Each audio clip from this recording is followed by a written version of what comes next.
60 miles from Anchorage, an entire American town lives inside one building.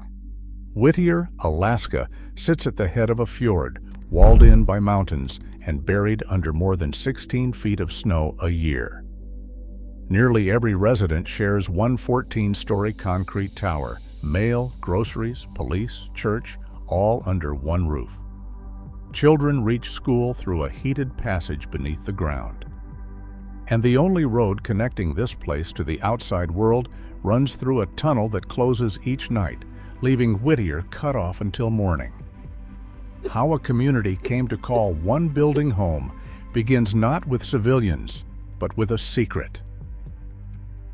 Passage Canal is a deep, narrow fjord carving into the rugged coastline of south-central Alaska, along the western edge of Prince William Sound. Here, approximately 60 miles east of Anchorage, as the crow flies, lies the isolated settlement of Whittier. Though 60 miles seems a short distance on a map, the mountainous terrain of the Alaskan wilderness makes any practical overland journey far longer and significantly more formidable. Here, the terrain is dominated entirely by the Chugach Mountains, whose jagged peaks rise abruptly from the sea, pinning the small settlement directly between sheer rock walls and deep, black water. Instead of expanding outward across an open plain, the harbor and the town sit tightly confined within a compact natural bowl carved by ancient glaciers. Hemmed in on three sides by towering granite and facing the unpredictable waters of the fjord, this geographical pocket is almost completely cut off from the rest of the continent, defined by its stark protective isolation. Any approach to this outpost requires negotiating either the steep mountain passes or the temperamental waters of the North Pacific. The 2020 census recorded exactly 272 residents inside the city limits. This official count fluctuates depending on the source. The American Community Survey, which averages counts over 5 years, estimates the population at 411. This variation reflects the summer influx of seasonal workers, fishers, and harbor staff who swell the town's workforce, but do not remain through the winter. Local condominium records indicate that between 180 and 220 people reside permanently inside the town's main 14-story building. This means that while a vast majority of the community shares a single roof, a small portion of the population resides in cabins or a second, smaller condominium nearby. At this modest scale, one massive structure organizes and shelters almost an entire civic population, presenting a highly concentrated community life shaped by the realities of the Alaskan coast. In 1941, as conflict expanded across the Pacific, the United States Army sought a secure, ice-free deep-water port to safeguard the Alaskan interior. They selected Passage Canal, designating the remote outpost as Military Installation H-12. The choice was entirely strategic. Unlike other northern harbors that choked with winter ice, this deep fjord remained open to deep-draft cargo vessels year-round. Towering mountain walls offered a natural shield, hiding the port from aerial view and protecting vital cargo from potential enemy observation. To connect this hidden harbor to the rest of the territory, the military began carving a rail connection through the solid granite of the Chugach Range. This rail link allowed troops, heavy equipment, and ammunition to bypass the treacherous, exposed coastal waters and move directly into the mainland. At its wartime peak, the installation housed over 1,200 active-duty personnel, who lived and worked in temporary wooden barracks along the shore. Long before civilians established a permanent town here, the site functioned as a high-stakes military gateway, defined by the same unforgiving geography that shapes its isolation today. When the Second World War ended, the military did not abandon Passage Canal. The onset of the Cold War reinforced the strategic value of this ice-free port. The temporary wooden barracks of Camp Sullivan were never built to withstand the brutal subarctic winters, where winds regularly exceed 50 miles per hour and annual snowfall tops 20 feet. Recognizing these environmental challenges, the Army shifted its focus from rapid logistics toward permanent garrison housing. The U.S. Army Corps of Engineers took charge of planning concrete structures capable of protecting soldiers from both extreme weather and potential modern warfare. Instead of maintaining a scattered camp of vulnerable wooden shelters, military planners proposed a radical consolidation.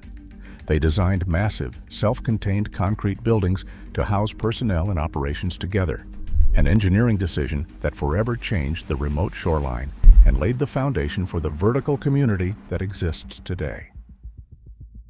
The centerpiece of this military vision was the Hodge Building, a 14-story concrete monolith planned by the USA Army Corps of Engineers and completed in 1957. Rising abruptly against the sheer granite of the Chugach Mountains, this imposing structure was engineered to withstand both the extreme subarctic weather and the threats of Cold War conflict, sheltering approximately 196 individual residential units within its heavy walls. Original military blueprints detailed an ambitious multi-tower housing scheme along the shoreline of Passage Canal, envisioning a series of similar self-contained towers to accommodate thousands of active-duty troops and their dependents in a highly centralized enclave. Yet, as national defense priorities evolved, this grand planning effort was abruptly scaled back. Ultimately, only 2 of these massive concrete towers were ever completed: the residential Hodge Building and the neighboring Buckner Building. Though both structures shared the same architectural philosophy of rugged vertical consolidation, their physical destinies soon parted. The Buckner Building would eventually be decommissioned and abandoned to the elements as a hollow, windswept ruin. In contrast, the Hodge structure achieved a distinct and lasting success, proving far more adaptable over the long term. Its robust concrete design allowed for a highly successful residential conversion, establishing the massive barracks as the sole surviving structure of the Army's grand housing plan to remain fully occupied and intact.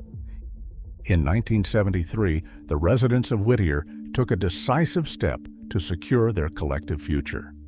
Through a municipal vote, they approved the purchase of the former military facilities from the government, including the massive Hodge Building. Rather than remaining temporary occupants in an abandoned Army barracks, the citizens became the formal owners of their inherited infrastructure. By March of 1974, the newly established Begich Towers Condominium Association took over management, organizing the transition into privately owned residential apartments. The building was officially renamed Begich Towers to honor Alaska's U.S. Congressman Nick Begich Sr.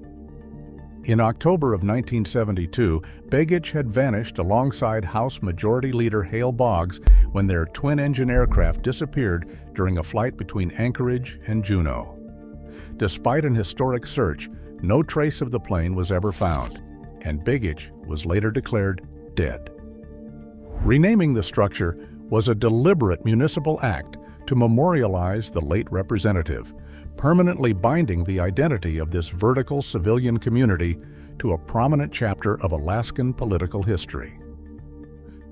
For those who live here, the 14-story condominium is known simply as the building. Inside its concrete shell, the line between private home and public square dissolves into a single vertical street. On the ground floor, the rhythm of daily life begins at the United States Post Office, a vital anchor for a town without home mail delivery. Next to it, a small grocery store stocks household staples, fresh produce, and everyday goods, allowing locals to restock their kitchens without stepping into the subarctic wind. A coin-operated laundromat nearby serves as a quiet social crossroads where neighbors chat over spinning dryers. Ascending to the second floor, the corridors transition from commercial to civic, housing the Whittier Police Department. This small precinct manages law enforcement and emergency dispatch for the entire municipality. On the third floor, the city administrative offices serve as the town hall. Here, the mayor, city manager, and council members coordinate municipal services, while public works staff manage the town's infrastructure.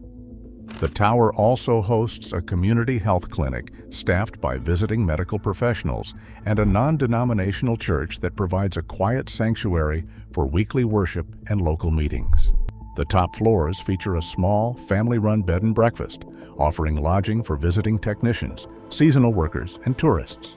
These services coexist directly with the private residential apartments that fill the rest of the tower. Within this single concrete frame, public, commercial, religious, and administrative functions operate side by side. It is a highly practical environment where the daily tasks of modern life, from mailing a package to visiting the doctor, are accomplished entirely within a climate-controlled, vertical neighborhood.